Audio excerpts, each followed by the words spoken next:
Enquanto eu lia, fiquei coberta de suor frio e tive a sensação de desmaiar. Meu livro era tratado como uma ocasião para reiterar que, na última década, em todos os setores da vida produtiva, social e cultural, das fábricas aos escritórios, à universidade, à editoria, ao cinema, todo mundo tinha desmoronado sob a pressão de uma juventude estragada e sem valores.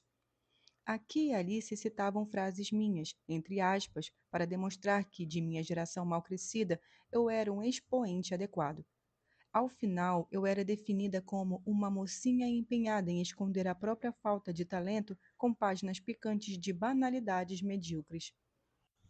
Desandei a chorar. Era a coisa mais dura que eu tinha lido desde que o livro saíra, e não em um diário de pequena tiragem, mas no jornal mais lido da Itália. Pareceu-me especialmente intolerável a imagem de meu rosto sorridente em meio a um texto tão ofensivo. Voltei para casa a pé, não antes de ter me livrado da Courrier. Temia que minha mãe lesse a resenha e a usasse contra mim. Imaginei que iria querer colocar também aquela seu álbum para me mostrar toda vez que a incomodasse.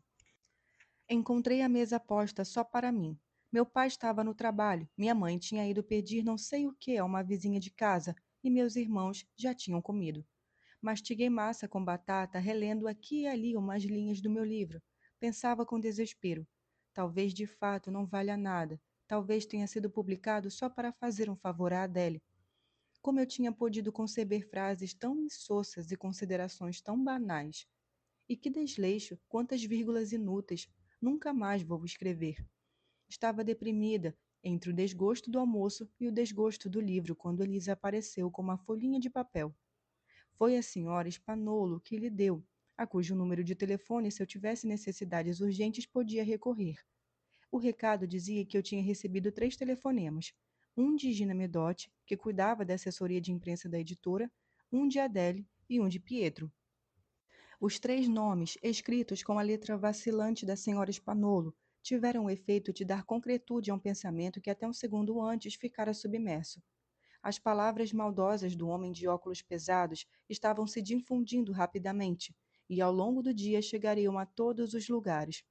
Já tinham sido lidas por Pietro, pela família dele, pelos diretores da editora. Talvez tivessem chegado até Nino, talvez estivessem sob os olhos de meus professores de Pisa. Certamente tinham merecido a atenção de Galliani e de seus filhos. E quem sabe até Lila teria lido aquilo. De novo comecei a chorar, assustando Elisa. O que foi, Helena? Não estou me sentindo bem. Posso lhe fazer um chá de camomila? Pode. Mas não deu tempo. Bateram à porta. Era Rosa Spanolo. Alegre, um pouco agitada por ter subido as escadas correndo. Disse que meu noivo estava de novo ao telefone. Que bela voz, que lindo sotaque do norte.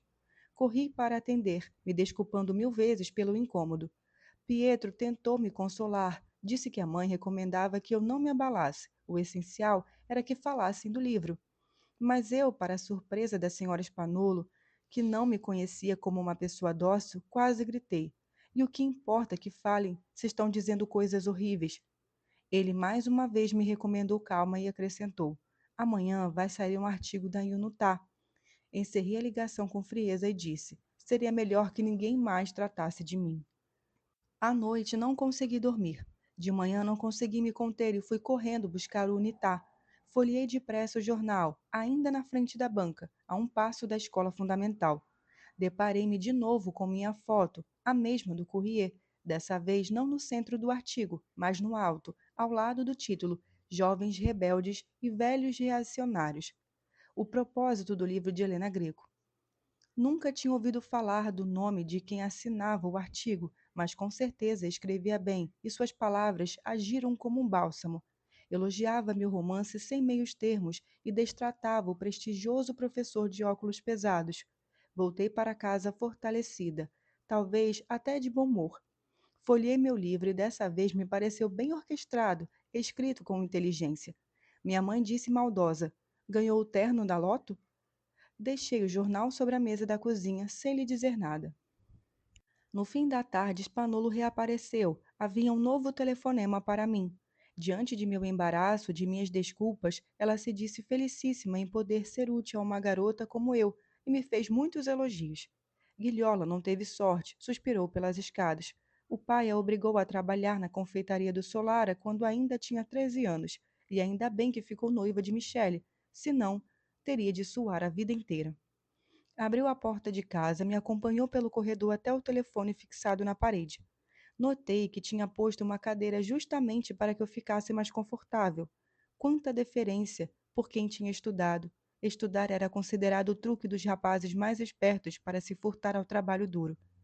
Como posso explicar a essa mulher, pensei, que desde os 6 anos de idade sou escrava de letras e números, que meu humor depende do êxito de suas combinações, que essa alegria de ter feito o bem é rara, instável, que dura uma hora, uma tarde, uma noite. Você leu? Perguntou Adele. Li. Está contente? Estou. Então vou lhe dar outra notícia boa. O livro está comendo a vender. Se continuar assim, vamos reimprimi-lo. O que isso significa? Significa que nosso amigo do Courrier acreditou que estava destruindo você e, ao contrário, trabalhou para nós. Tchau, Helena. Aproveite o sucesso. O livro vendia de verdade. Pude comprová-lo já no dia seguinte. O sinal mais vistoso foi a sequência de telefonemas de Gina, que ora me indicava uma nota saída em tal jornal, ora me anunciava algum convite de livrarias e círculos culturais, sem nunca deixar de se despedir com a frase afetuosa: O livro está indo depressa, doutora Greco. Parabéns. Obrigada, eu dizia, mas não estava contente. Os artigos na imprensa me pareciam superficiais, se limitavam a aplicar o esquema entusiástico.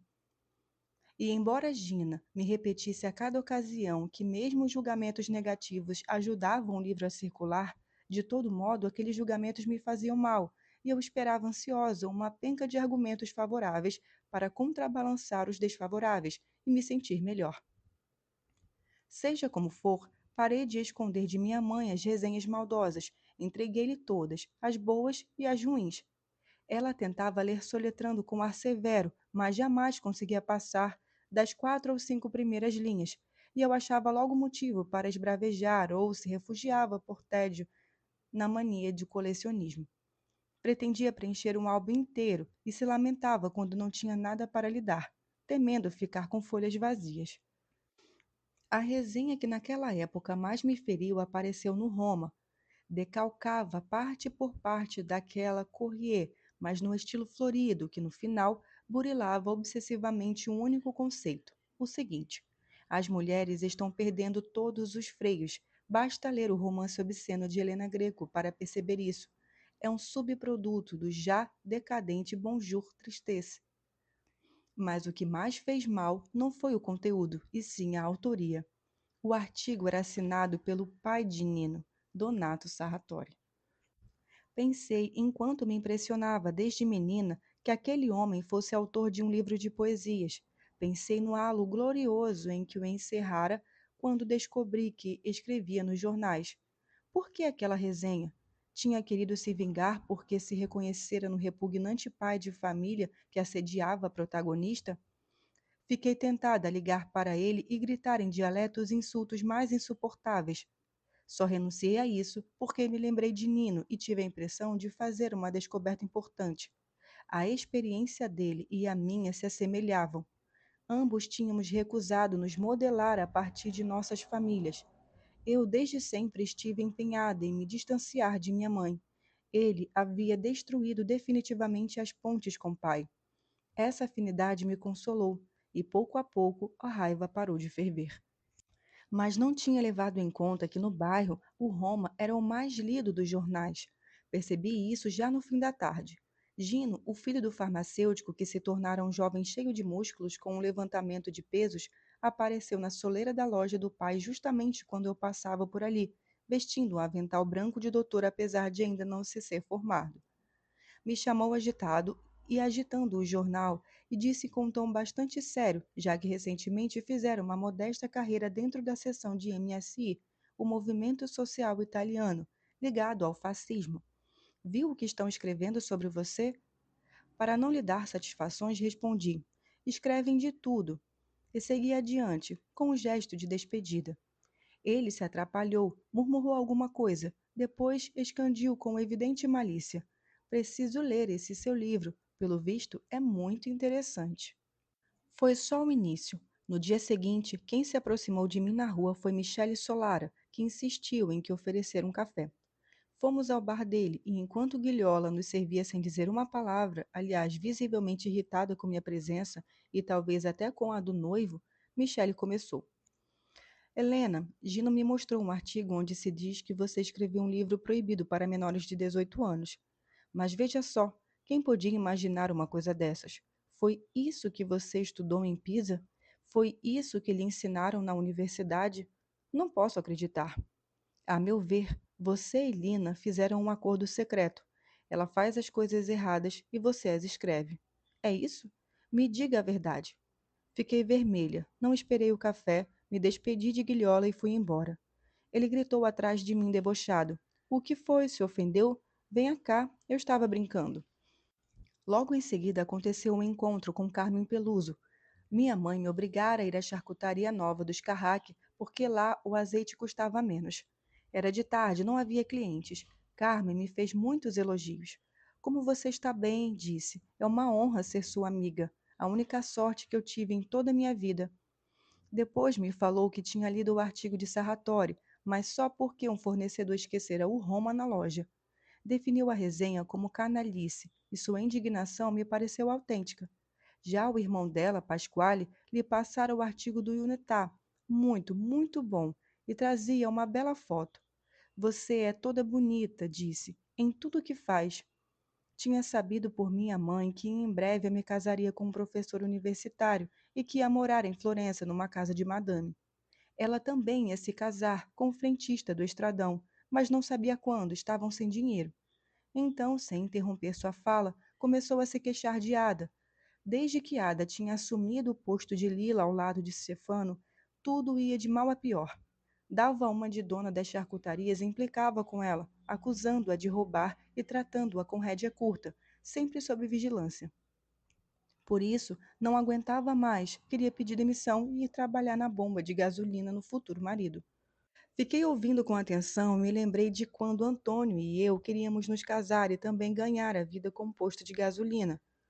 Contei isso a ela para animá-la, mas ela resmungou fechando a cara. Sim, claro, imagine, você numa bomba de gasolina. Sorte sua que escapou desta miséria. Depois murmurou frases obscuras. É injustiça demais, Helena. Demais. É preciso acabar com isso. Ninguém aguenta mais. Enquanto ainda falava, tirou meu livro de uma gaveta com a capa toda deformada e suja. Era o primeiro exemplar que eu via nas mãos de alguém do bairro, e notei como as primeiras páginas estavam estufadas e escuras, como eram compactas e cândidas as outras. Leio um pouco toda noite, me disse, ou quando não há clientes. Mas ainda estou na página 32, tenho muito pouco tempo, preciso fazer tudo aqui dentro. Os Carraque me mantêm trancada das 6 da manhã às 9 da noite. Então, me perguntou de repente maliciosa, falta muito para chegar às páginas ousadas? Quanto ainda preciso ler? As páginas ousadas, pensei. Passou pouco e topei com Ada carregando Maria no colo, a filha que tivera com Stefano. Depois do que Carmen falou, me esforcei para ser cordial. Elogiei a menina, disse que tinha um belo vestidinho e brincos lindos. Mas Ada foi ríspida, me falou de Antônio, disse que se escreviam, que não era verdade que tinha se casado e tinha filhos. Disse que tinham fritado o cérebro dele e a capacidade de querer bem. Depois passou a meu livro. Não tinha lido, esclareceu, mas ouviu dizer que não era um livro para se ter em casa. E quase se enfureceu. Vai que a menina cresce e o encontra. O que eu vou dizer? O que eu vou fazer? Lamento, não posso comprá-lo. Mas acrescentou: estou contente por você estar ganhando dinheiro. Parabéns. Esses episódios, um após o outro, me fizeram suspeitar de que o livro estivesse vendendo porque tantas as críticas positivas quanto as negativas assinalavam a presença de páginas escabrosas. Cheguei até a pensar que Nino tivesse feito referência à sexualidade de Lila só porque acreditava que, com alguém que escrevia daquele jeito, fosse possível entrar naqueles assuntos sem problema. E por esse caminho me voltou o desejo de reencontrar minha amiga. Quem sabe, disse a mim mesma, se Lila foi atrás do livro assim como Carmen. Imaginei-a de noite, depois da fábrica, Enzo sozinho no quarto, ela com o menino ao lado em um outro, exausta e ao mesmo tempo atenta a ler meu livro, a boca semicerrada, o senho franzido como fazia quando se concentrava. Como a avaliaria? Ela também reduziria o romance às páginas ousadas? Mas talvez não estivesse lendo nada, duvidava que tivesse dinheiro para comprar um exemplar. Eu precisaria levar uma cópia de presente para ela. A princípio me pareceu uma boa ideia, depois deixei para lá. Continuava dando mais importância a Lila do que a qualquer outra pessoa, mas não tive coragem de me decidir a procurá-la. Não tive tempo, precisava estudar e aprender muitas coisas depressa. Além disso, o desfecho de nosso último encontro, ela com o avental sobre o capote do pátio da fábrica, em frente à fogueira onde as folhas da fada azul queimavam, tinha sido um adeus definitivo aos resíduos da infância, a confirmação de que nossos percursos agora divergiam. Talvez ela me dissesse: não tenho tempo de ler seu livro, não vê a vida que levo? E seguia em frente pelo meu caminho. Enquanto isso, sabe-se lá por que motivo o livro ia indo de vento em popa. Uma vez, Adele me ligou e, com sua mistura habitual de ironia e afeto, me disse: se continuar assim, vai ficar rica em pouco tempo e sem saber o que fazer com o pobre Pietro. Depois passou a ligação a ninguém menos do que seu marido, Guido. Disse: quer falar com você. Fiquei agitada. Minhas conversas com o professor Airota tinham sido pouquíssimas e eu me sentia constrangida. Mas o pai de Pietro foi muito cordial, cumprimentou-me pelo meu sucesso, ironizou as manifestações de pudor por parte de meus detratores. Falou sobre a longuíssima Idade Média italiana, elogiou-me pela contribuição que eu estava dando à modernização do país e assim por diante. Não falou nada de específico sobre o romance. Certamente não o tinha lido. Era um homem muito ocupado. De todo modo, foi bom receber dele um sinal de estima e de concordância. Maria Rosa não se mostrou menos afetuosa e também me fez elogios. De início, pareceu na iminência de comentar longamente meu livro. Depois mudou de assunto de modo acalorado e disse que queria me convidar para a Estatal de Milão. Achava importante que eu também participasse do que definiu como a marcha irrefreável dos acontecimentos. Vem amanhã mesmo, me disse. Viu o que está acontecendo na França? Eu sabia de tudo, vivia grudada a um velho radinho azul de pilha, todo manchado de gordura que minha mãe deixava na cozinha, e respondia assim: é magnífico. Nanterre, as barricadas de Quartier Latim. Mas ela me pareceu bem mais informada, bem mais envolvida. Planejava ir a Paris com outros companheiros. Me convidou a ir com ela de carro. Fiquei tentada a viajar. Respondi: tudo bem, vou pensar.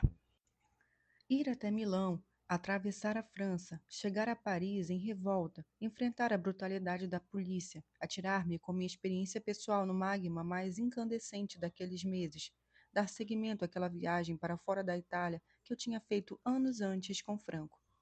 Como seria bom pegar a estrada com Maria Rosa, a única jovem independente que eu conhecia, tão moderna, totalmente engajada nos acontecimentos do mundo, senhora do discurso político quase como os homens. Eu a admirava. Não havia jovens que alcançasse a fama com aquele jeito de lançar tudo pelos ares. Ocorreu-me que, entre os companheiros de Maria Rosa, quem sabe também estivesse Nino. Eles se conheciam, era provável. Ah, encontrá-lo, ser arrastada por aquela aventura, expor-me aos perigos ao lado dele. O dia passou assim. A cozinha agora estava silenciosa, meus pais dormiam, meus irmãos ainda vagabundeavam pelas ruas. Elisa se lavava trancada no banheiro. Partir amanhã de manhã. Parti, mas não para Paris. Após as eleições daquele ano turbulento, Gina marcou para mim uma série de viagens para promover o livro.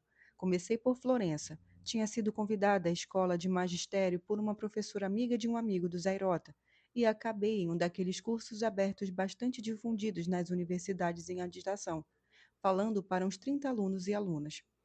O que imediatamente me espantou é que muitas das jovens eram até piores do que as descritas por meu sogro na revista Ponte. Mal vestidas, mal maquiadas, confusas na exposição demasiado emocional, indignadas com os exames, com os professores. Incentivada pela professora, me pronunciei sobre as manifestações estudantis com evidente entusiasmo, especialmente sobre aquelas em curso na França. Exibi o que eu estava aprendendo, fiquei satisfeita comigo. Senti que me expressava com convicção e clareza, que principalmente as garotas admiravam a maneira como eu falava, as coisas que eu sabia, o modo como tangenciava habilmente os complicados problemas do mundo, organizando-os em um quadro coerente. Mas logo me dei conta de que tendia a evitar qualquer menção ao livro. Falar sobre ele me causava incômodo, temia reações como as do bairro. Por outro lado, tinha sido convidada para aquilo, e alguns já pediam a palavra. As primeiras perguntas foram todas sobre os esforços da personagem feminina para escapar do ambiente em que nascera. Somente mais para o final, uma garota que recordo muito alta e magérrima me pediu que explicasse, cortando as frases com risinhos nervosos, por que eu considerara necessário escrever, dentro de uma história toda suavidades, um trecho tão escabroso. Fiquei confusa, talvez até vermelha. Alinhavei motivações sociológicas. Só no fim falei da necessidade de narrar com franqueza qualquer experiência humana, até mesmo sublinhei o que parece impronunciável e por isso mesmo calamos a nós mesmas. Essas últimas palavras agradaram e voltei a respirar. A professora que me convidara fez um elogio, disse que refletia sobre aquilo e que escreveria sobre mim. Sua aprovação estabilizou em minha cabeça aqueles poucos conceitos que logo se transformaram numa espécie de refrão. Usei-os frequentemente em público, ora de maneira divertida, ora com um tom dramático, ora sinteticamente, ora desenvolvendo-os com elaborados torneios verbais. Me senti especialmente à vontade certa noite em uma livraria de Turim, diante de um público bastante numeroso, que abordei com crescente desenvoltura. Começava a me parecer natural que alguém me interrogasse com simpatia ou de modo provocador sobre o episódio de sexo na praia, tanto mais que minha resposta pronta reelaborava de maneira cada vez mais agradável e obtinha algum sucesso. A pedido da editora, quem me acompanhou a Turim foi Tarratano, o velho amigo de Adele. Declarou-se orgulhoso de ter sido o primeiro a intuir as potencialidades de meu romance e me apresentou ao público com as mesmas fórmulas entusiásticas que usara tempos atrás em Milão. Ao final da noite, se congratulou comigo pelos grandes progressos que eu tinha feito em pouco tempo. Depois me perguntou com seu habitual tom afável: por que você aceita tão de bom grado que suas páginas eróticas sejam definidas como escabrosas? Por que você mesma as define assim em público? E me explicou que eu não devia fazê-lo. Primeiro, porque meu romance não se esgotava no episódio da praia. Havia outros mais interessantes e melhores. Segundo, se aqui e ali soava com certa audácia, isso ocorria sobretudo porque tinha sido escrito por uma garota. A obscenidade, concluiu, não é estranha à boa literatura e à verdadeira. Fiquei desnorteada. Aquele homem cultíssimo estava me explicando com tato que os pecados de meu livro eram veniais e que eu me equivocava ao falar sobre eles como se fossem mortais. Ou seja, eu exagerava, submetia-me à miopia do público, à sua superficialidade. Disse a mim mesma: chega, devo ser menos subalterna. Preciso aprender a discordar de meus leitores. Não devo descer ao nível deles. E decidi que na próxima ocasião seria mais dura com quem tirasse aquelas páginas da cartola. Durante o jantar no restaurante do hotel que a assessoria de imprensa reservara para nós, meio embaraçada e meio divertida, escutei Tarratano citando como a prova que eu era uma ótima escritora substancialmente casta, Henry Miller, e me explicando, e chamando que queria menina, que muitas escritoras talentosíssimas dos anos 20 e 30 sabiam e escreviam sobre sexo de uma maneira que eu, no momento, nem sequer imaginava. Anotei seus nomes em meu caderninho, mas enquanto isso, comecei a pensar: este homem, apesar dos elogios, não me tem em grande conta. Aos olhos dele, eu sou uma garotinha a quem coube um sucesso imerecido. Até as páginas que mais atraem os leitores, ele não as considera relevantes. Pode escandalizar os ingênuos ou os ignorantes, mas não gente como ele. Disse que estava cansada e ajudei meu comensal, que bebera bastante, a se levantar. Era um homem pequeno, mas com uma proeminente barriga de gourmet. Tufos de cabelos brancos despontavam das orelhas grandes. Tinha um rosto todo vermelho, vazado por uma boca estreita, um grande nariz e olhos vivacíssimos. Fumava muito. Os dedos eram amarelados.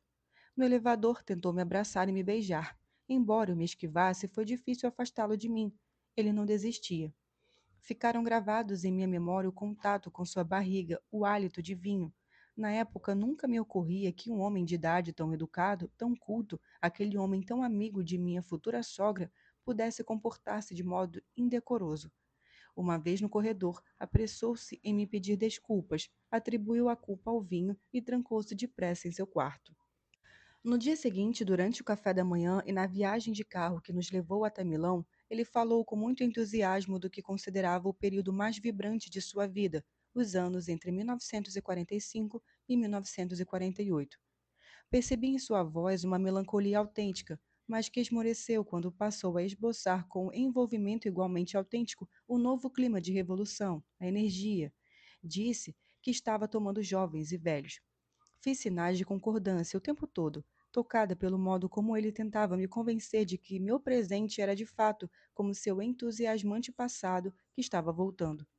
Senti um pouco de pena. A certa altura, uma distraída menção biográfica me levou a fazer cálculos rápidos. A pessoa que estava diante de mim tinha 58 anos. Uma vez em Milão, pedi que me deixassem a poucos passos da editora e me despedi de meu acompanhante. Estava um tanto zonza, tinha dormido mal. Na rua, tentei livrar-me definitivamente do incômodo do contato físico com o tarratano, mas continuei sentindo sua nódoa e uma confusa continuidade em certa inocência e indecência do bairro. Na editora, fui muito paparicada. Não era a cortesia de poucos meses antes, mas uma espécie de regozijo generalizado que significava: como fomos excelentes ao intuir que você era excelente. Até a telefonista, a única naquele ambiente que se tratava com desinteresse, saiu da cabine e veio me abraçar. E o redator, que tempos atrás fizera um copidesque caviloso em meu texto, me convidou para almoçar pela primeira vez. Assim que nos acomodamos em um pequeno restaurante semi-vazio, a poucos passos dali, voltou a enfatizar que minha escrita guardava um segredo fascinante, e entre um prato e outro me sugeriu que, com calma, mas sem descansar demais sobre os louros, seria bom se eu começasse a planejar um novo romance. Depois disso, recordou que eu tinha um compromisso na estatal às 3 da tarde. Nada a ver com Maria Rosa. Tinha sido a própria editora que, por meio de seus canais, agendara algo para mim com um grupo de estudantes. Chegando lá, indaguei, devo procurar por quem? Meu influente comensal me disse com orgulho: meu filho estará esperando por você na entrada. Peguei minha bagagem na editora e fui para o hotel. Fiquei lá poucos minutos e saí em seguida para a universidade. Fazia um calor insuportável. Me vi contra um fundo de cartazes cheios de dizeres, bandeiras vermelhas e povos em luta, pôsteres que anunciavam iniciativas, tudo tomado por uma forte vozeiro, risadas e um alarme difuso. Circulei um pouco por ali, buscando sinais que se referissem a mim. Lembro-me de um jovem moreno que, correndo, se chocou com força contra mim, perdeu o equilíbrio, se recuperou e escapou pela rua como se estivesse sendo perseguido, embora atrás não houvesse ninguém. Lembro-me do som solitário de uma trombeta, puríssimo, que perfurava o ar sufocante. Lembro-me de uma garota loura, miúda, que arrastava um bagulho, uma corrente com um grande cadeado na ponta e gritava solícita a não sei quem: Estou chegando. Lembro-me disso porque, à espera de que alguém me reconhecesse e se aproximasse, peguei meu caderninho e anotei tudo aquilo para entrar no clima. Mas passou meia hora e ninguém veio. Então passei a examinar folhas e cartazes mais atentamente, esperando encontrar meu nome e o título do romance. Inútil. Um tanto nervosa, desisti de parar algum dos estudantes. Tinha vergonha de citar meu livro como objeto de discussão em um ambiente onde as folhas coladas nos muros anunciavam temas bem mais relevantes. Percebi-me oscilando irritadamente entre sentimentos opostos. Uma forte simpatia por todos aqueles rapazes e moças que exibiam naquele local movimentos e vozes de absoluta indisciplina, e o medo de que a desordem da qual eu fugia desde menina agora, justamente ali, pudesse relançar-me a impelir-me ao centro daquela algazarra.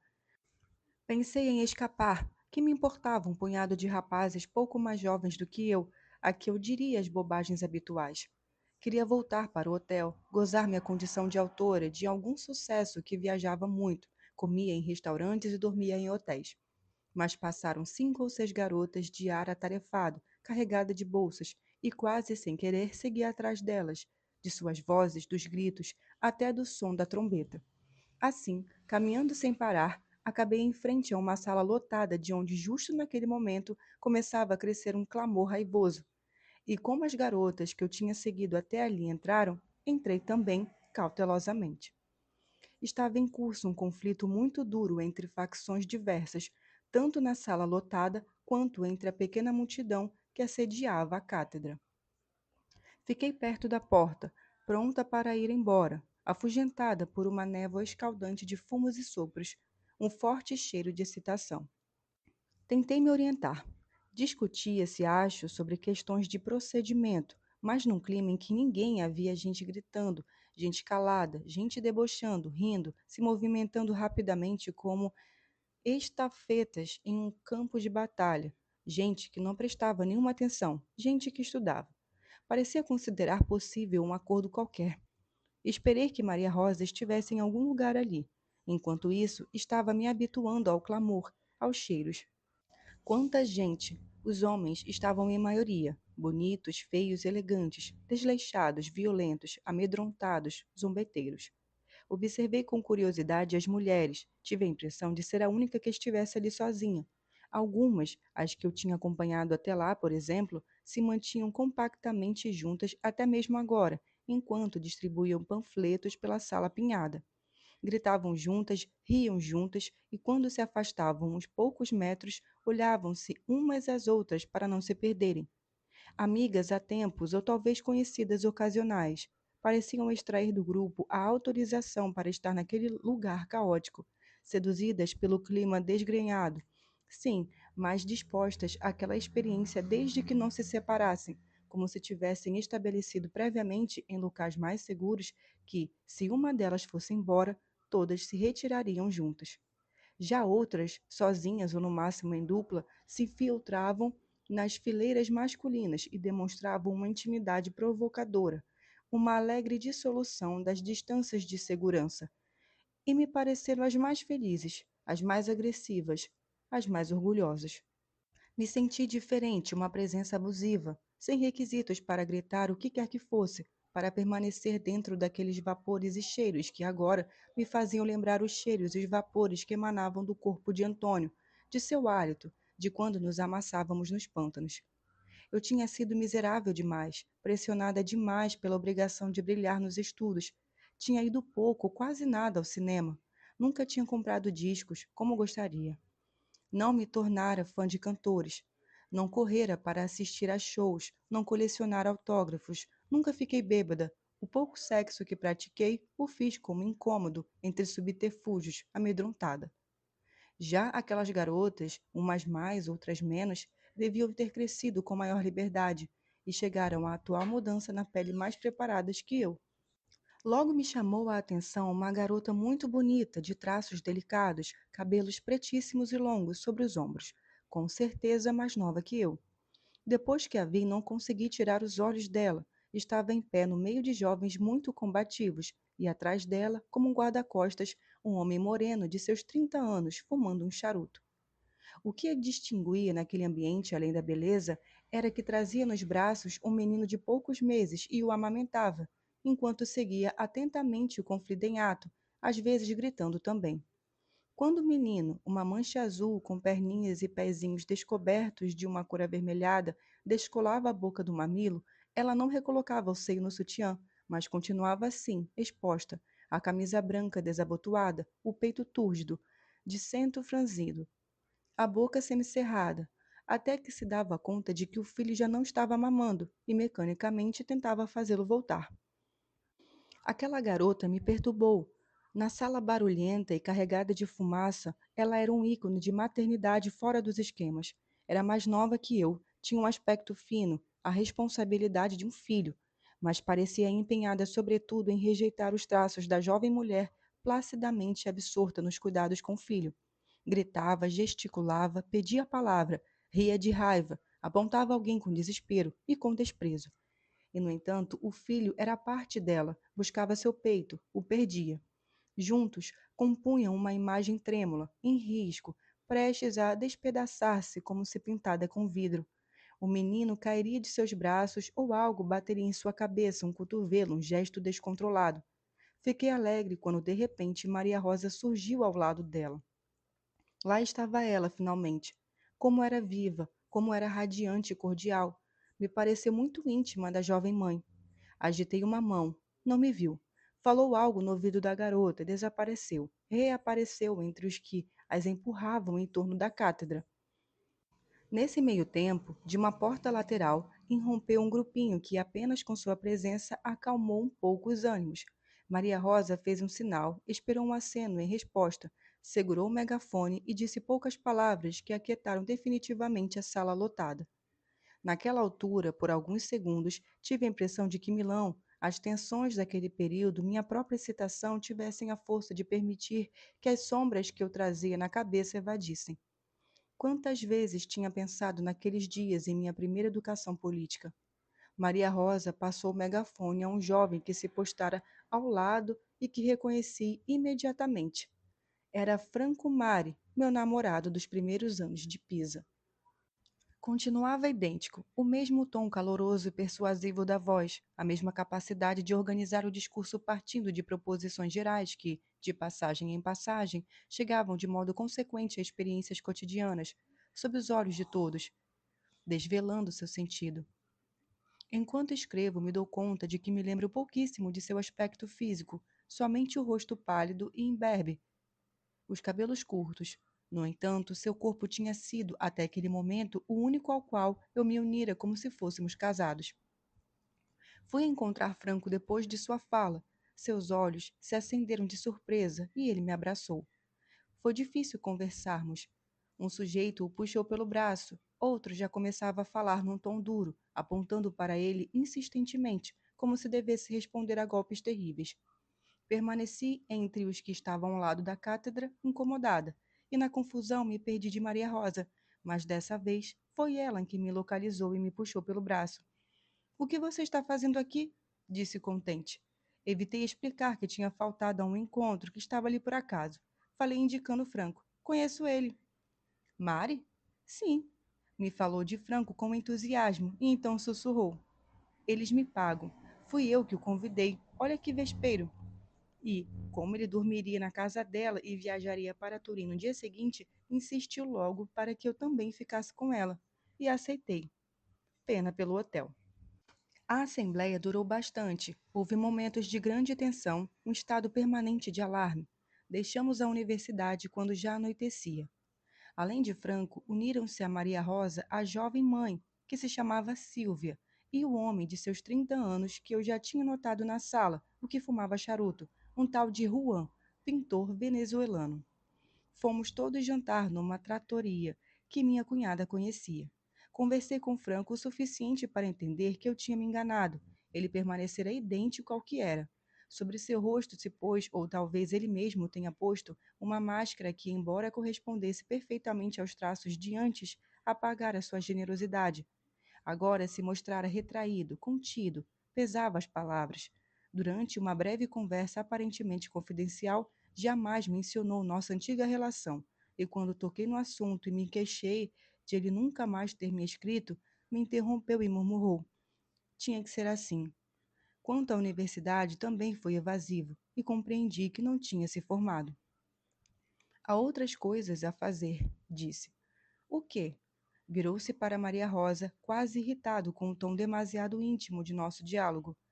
Helena está me perguntando o que há para fazer. Maria Rosa respondeu alegre. A revolução. Então assumi o ar irônico e provoquei. E nessas horas vagas? Juan interveio sério, balançando suavemente o punho fechado do menino de Sílvia, que estava sentado a seu lado. Nas horas vagas, nós nos preparamos. Depois do jantar, entramos todos no carro de Maria Rosa. Ela morava em San Ambródio, em um velho apartamento muito espaçoso. Descobri que o venezuelano mantinha ali uma espécie de ateliê, um aposento bem bagunçado, ao qual nos levou a mim e a Franco para que víssemos seus trabalhos. Grandes telas com cenas urbanas e multidões, realizadas como uma perícia quase fotográfica, nas quais, porém, tinha fixado, estragando-as, bisnagas de tinta, ou pincéis, ou paletas ou tigelas para aguarrais e trapos. Maria Rosa o elogiou com entusiasmo, mas se dirigindo sobretudo a Franco, cuja opinião parecia ser importante para ela. Observei-os sem compreender. Com certeza Juan morava ali, e com certeza morava ali também Silvia, que se movia pelo apartamento com desenvoltura, ao lado de Mirko, o bebê. Mas, se num primeiro momento pensei que o pintor e a jovem mãe formassem um casal e vivessem em um daqueles cômodos sublocados, logo mudei de ideia. Durante toda a noite, o venezuelano mostrou, em relação a Silvia, apenas uma distraída cortesia, mas várias vezes envolveu os ombros de Maria Rosa com o braço e, a certa altura, a beijou no pescoço. No início, se falou muito das obras de Juan. Franco sempre teve uma competência invejável no campo das artes visuais e uma sensibilidade crítica acentuada. Todos os escutamos com interesse, exceto Silvia, cujo filho, até aquele momento tranquilíssimo, de repente começou a chorar sem conseguir acalmar-se. Por um tempo, esperei que Franco também falasse de meu livro. Tinha certeza de que ele diria coisas inteligentes, como as que estava dizendo, com alguma aspereza sobre os quadros de Juan. No entanto, ninguém mencionou meu livro, e após o impulso de intolerância do venezuelano, que não apreciava uma tirada de Franco sobre a arte e sociedade, passou-se a discutir sobre o atraso cultural italiano, o quadro político resultante das eleições, as capitulações sucessivas da sociodemocracia, sobre estudantes, a repressão policial e o que foi chamada de a lição da França. O debate entre os dois homens logo se tornou áspero. Silvia, que não conseguia entender quais eram as necessidades do filho, entrava, gritava durante com ele, como se fosse já grande, disparou com frequência as frases esquemáticas de discordância do corredor, onde passeava com o filho para cima e para baixo, ou do quarto aonde fora trocá-lo. Depois de ter falado sobre as creches organizadas na Sorbonne para as crianças dos estudantes em greve, Maria Rosa evocou Paris nos primeiros dias de julho, chuvosa e gelada, mas tal como uma amiga lhe escrevera numa carta. Franco e Juan ouviram as duas distraidamente, mas sem perder o fio da discussão que tratavam entre si, polemizando com animosidade crescente.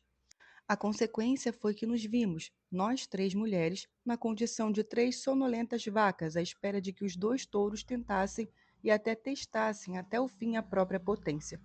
Isso me aborreceu. Esperei que Maria Rosa voltasse a entrar na conversa. Eu também pensava em fazê-lo, mas Franco e Juan não nos deram espaço, e enquanto isso o menino estrelava, e Silva o tratava de modo cada vez mais agressivo. Lila, pensei, era ainda mais nova que ela quando teve Genaro, e me dei conta de que algo me levara, já durante a assembleia, a estabelecer um nexo entre ambas. Talvez tenha sido a solidão de mãe que Lila experimentara após o desaparecimento de Nino e o rompimento com Stefano.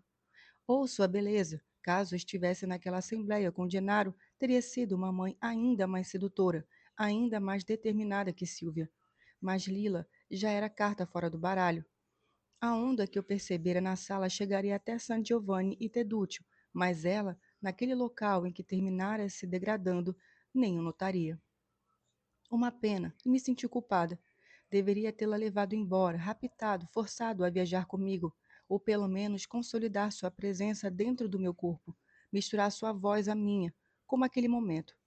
Pude ouvi-la dizendo: se você ficar calada, se deixar só esses dois falarem, se você se comportar como uma planta de apartamento, pelo menos dê uma mão a essa moça. Pense no que significa ter um filho pequeno. Uma confusão de espaços e tempos, de humores distantes.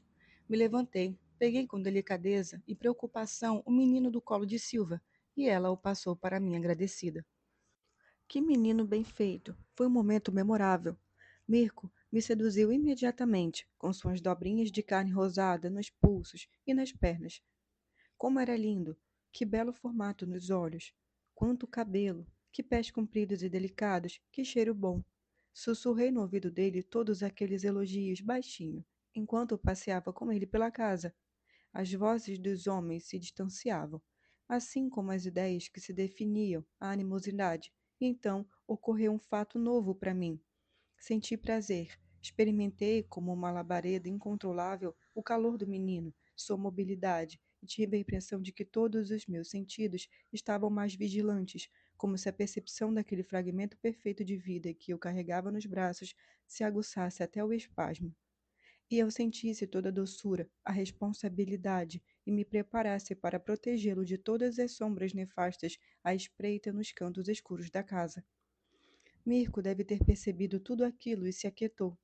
Isso também me deu prazer, e senti orgulho por ter sido capaz de lhe dar alguma paz. Quando voltei ao quarto, Silva, que se acomodara nos joelhos de Maria Rosa e escutava a discussão entre os dois homens intervindo com exclamações nervosas, se virou para me olhar e deve ter visto, em meu rosto, o prazer com que eu apertava o menino contra mim. Levantou-se de um salto, tirou-o de minhas mãos com um agradecimento seco e foi colocá-lo na cama. Tive uma sensação desagradável de perda.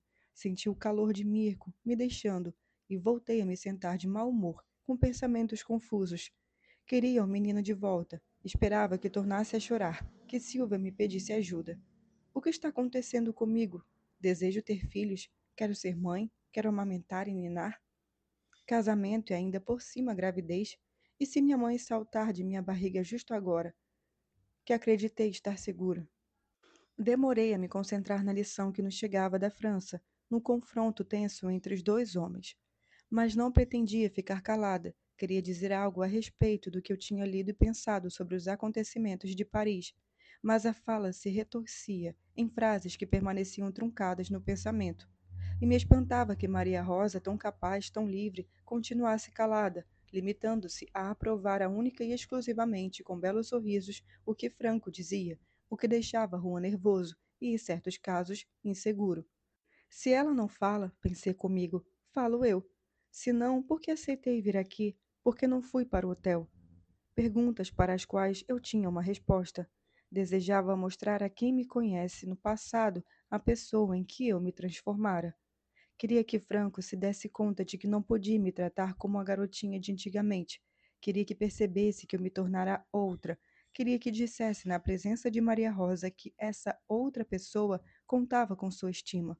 Por isso, e já que o menino continuava calado, já que Silvia assumira com ele, já que os dois não precisavam mais de mim, esperei mais um pouco e por fim achei uma maneira de discordar de meu ex-namorado.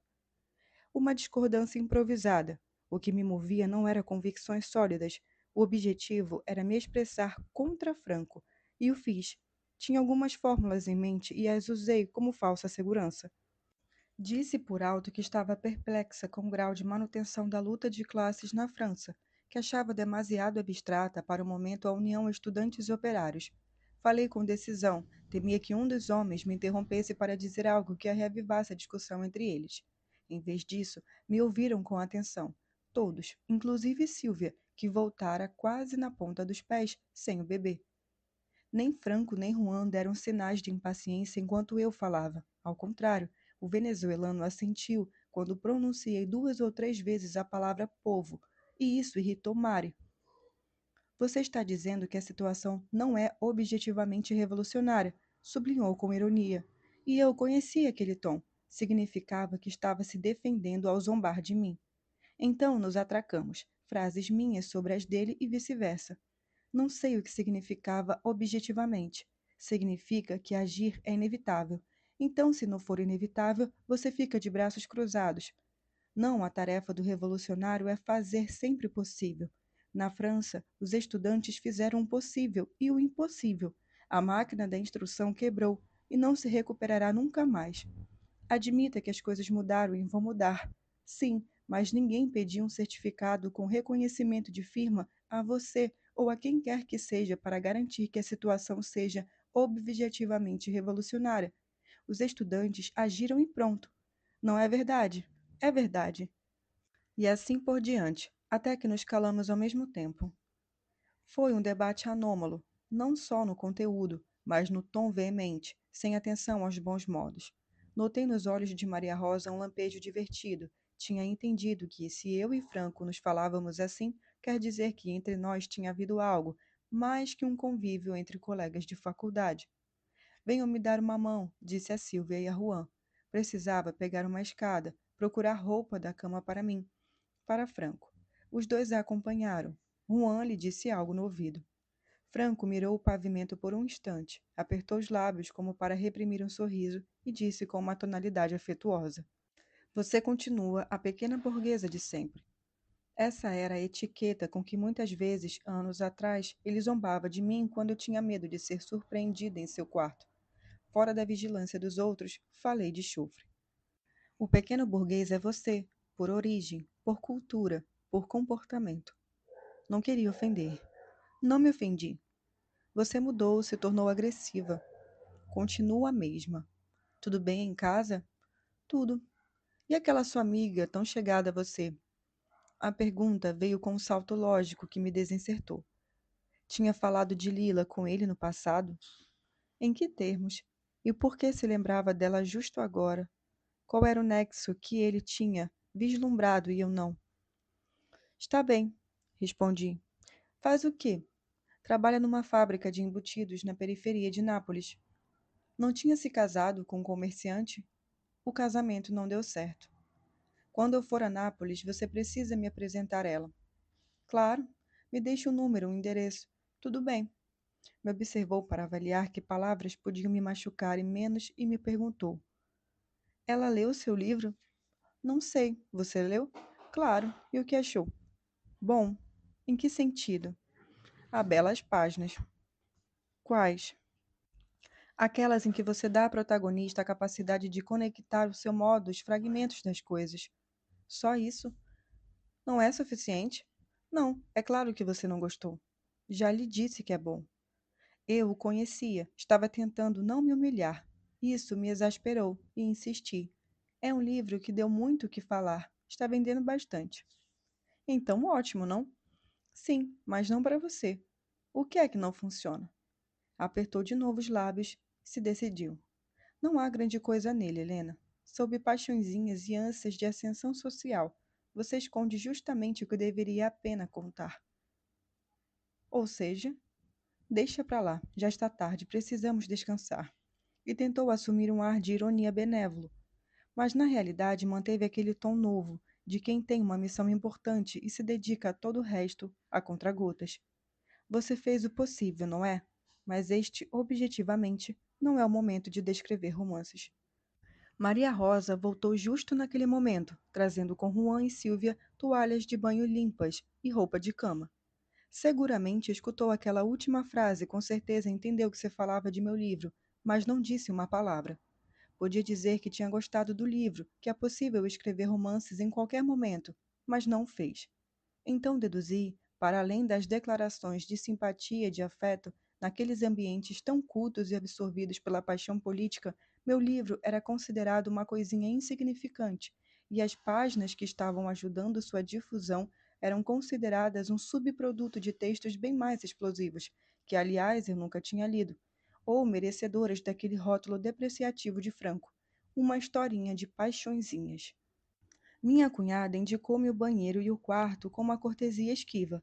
Me despedi de Franco, que partiria de manhã cedo. Limitei-me a apertar sua mão. Nem ele, por sua vez, acenou me abraçar. Pude vê-lo desaparecer em um quarto com Maria Rosa, e pela expressão carregada de Juan, pelo olhar infeliz de Sílvia, entendi que o hóspede e a dona da casa dormiriam juntos. Recolhi-me ao quarto que me fora indicado. Havia nele um forte cheiro de fumo rançoso, uma caminha desfeita, nenhum criado mudo, nenhuma lâmpada além daquela, fraca, no centro do teto. Jornais amontoados no piso, alguns números de livros de artes caras, alguns surrados, outros evidentemente nunca folheados. Debaixo da cama achei um cinzeiro cheio de bitucas. Abri a janela, deixei-o no batente. Tirei a roupa. A camisola que Maria Rosa me dera era muito comprida, muito apertada. Fui ao banheiro, em pés descalços, pelo corredor em penumbra. Foi difícil pegar no sono. Virava de um lado para o outro. A cama e o quarto conversavam, os cheiros outros corpos, uma intimidade semelhante à de minha casa, mas neste caso, deita e feita de rastros de desconhecidos, quem sabe repugnantes. Depois adormeci, mas despertei de repente. Alguém tinha entrado no quarto e murmurei: Quem é? Respondeu Juan. Disse sem preâmbulos e com uma voz suplicante, como se pedisse um sérvio favor. Quase uma forma de pronto socorro. Posso dormir com você? A solicitação me pareceu tão absurda que, para acordar inteiramente, para entender aquilo, perguntei: Dormir? Sim, eu me deito ao seu lado e não incomodo, só quero evitar ficar sozinho. Absolutamente não. Por quê? Não soube o que responder e murmurei. Estou noiva. E daí? Vamos só dormir. Vá embora, por favor. Eu nem te conheço. Sou Juan, lhe mostrei minhas obras. O que mais você quer? Percebi que estava se sentando na cama, vi sua silhueta escura, senti sua respiração cheirando o charuto. Por favor, murmurei, estou com sono. Você é uma escritora, escreve sobre amor. Tudo o que nos acontece alimenta a imaginação e nos ajuda a criar.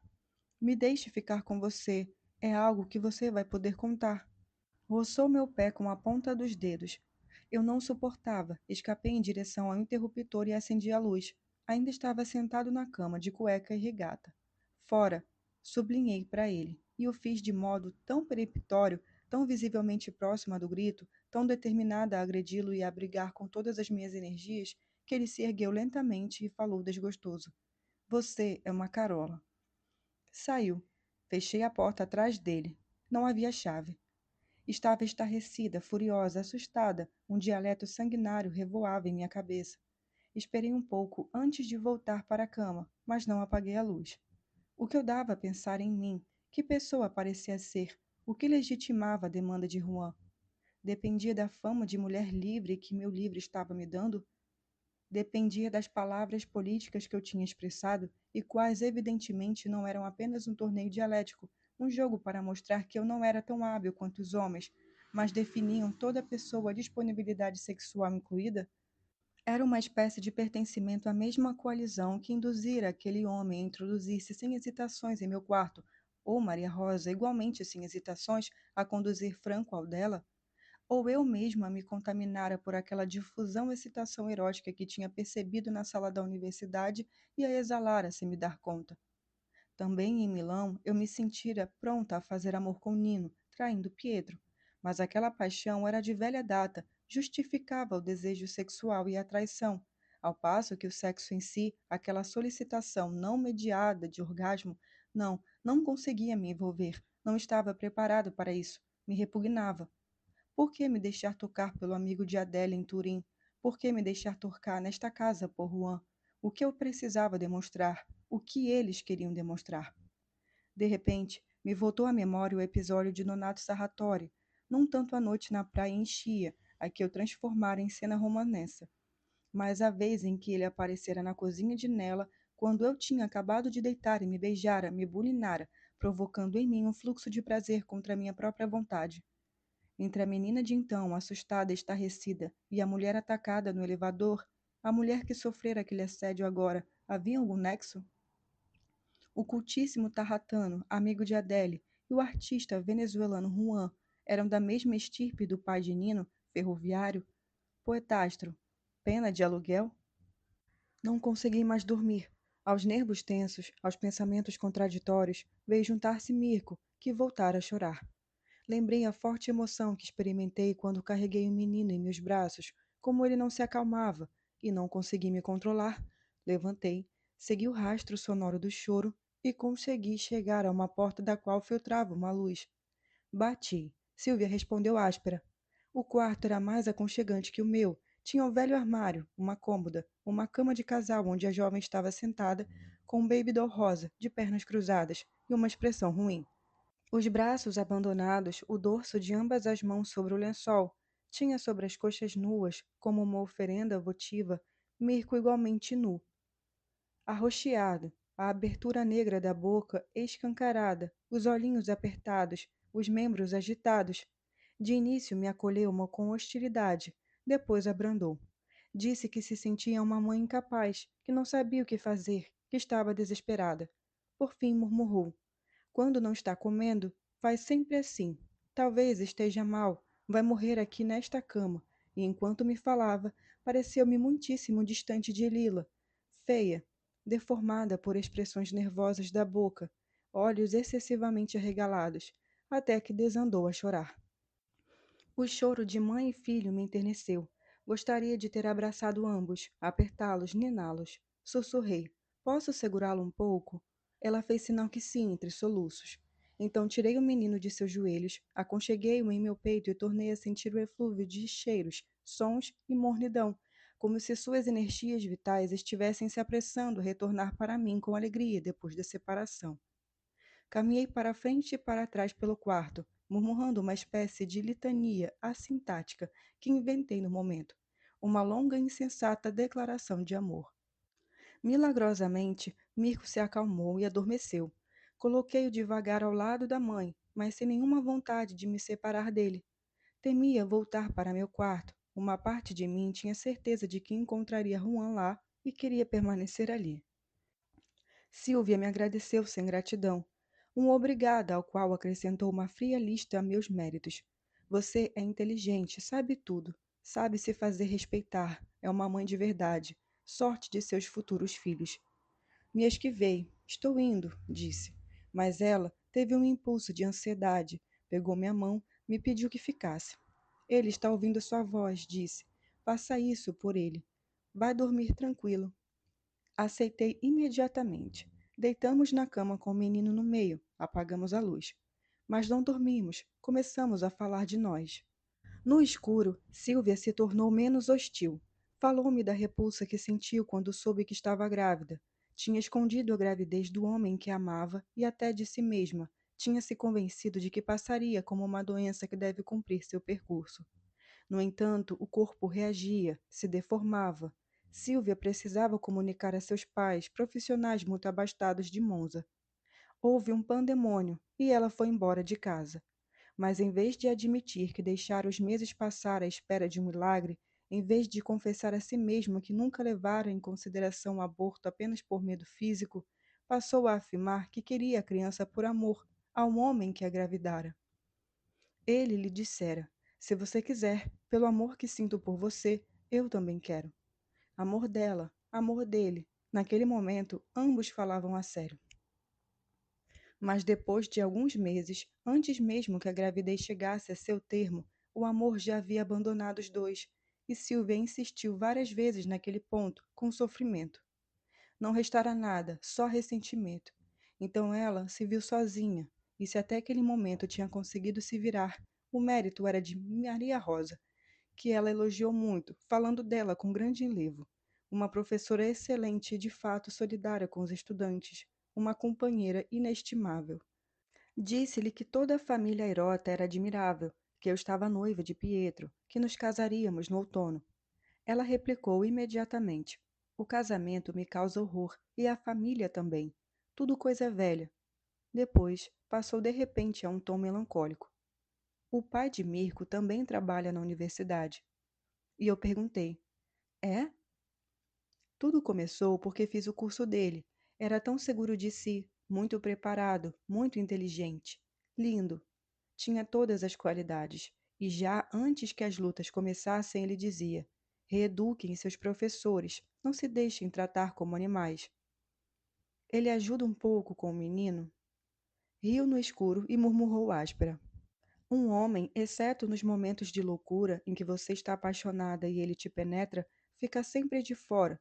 Por isso, mais tarde, quando você deixa de amá-lo, só de pensar que você já gostou dele, lhe dá rancor. Ele gostou de mim, eu gostei dele. Fim. Quanto a mim, várias vezes ao dia me acontece de gostar de alguém. Você não? Durante pouco tempo, depois passa. Só o menino fica, é uma parte de você. Já o pai era um estranho e volta a ser um estranho. Nem mesmo o nome tem mais um som de antigamente. Nino, eu dizia, e fazia repeti-lo mentalmente assim que acordava. Era uma palavra mágica. Agora, no entanto, é um som que me traz tristeza. Não falei nada por um instante e por fim sussurrei. O pai de Mirko se chama Nino? Ela respondeu: sim, é conhecido de todos, é muito conhecido na universidade. Nino de quê? Nino Sarratori.